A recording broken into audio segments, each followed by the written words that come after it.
Welcome back. Now another thing you can do is you can post an excerpt of your live stream once the recording has been completed to your social media sites. Now obviously the social media sites favor those videos that are native to their platform and those that you upload directly. So what you're going to do is you're going to go inside of your Creator Studio. Once you get inside of your Creator Studio, you're then going to look for the video that you want to post an excerpt of.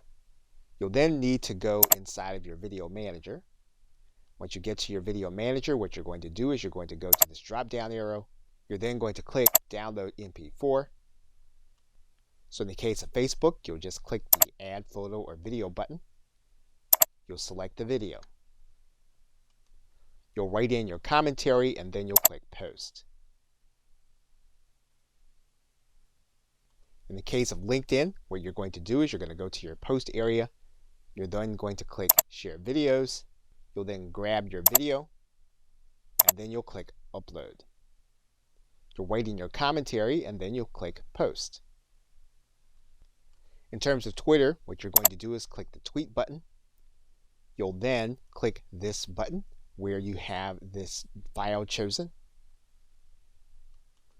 You'll grab your video. You'll click open with free conference call.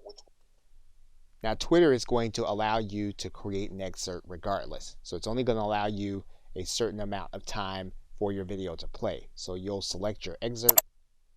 You'll then click done. And then your post will update with your video.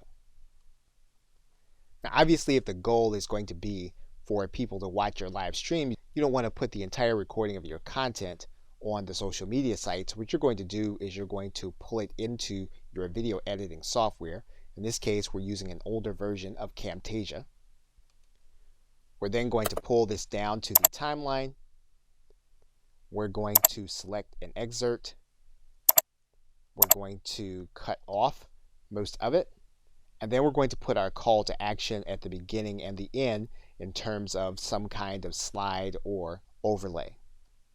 And basically what you'll do with this edited video is you will remake the video with your call to action. Okay, so with that, thanks, and I will see you in another video.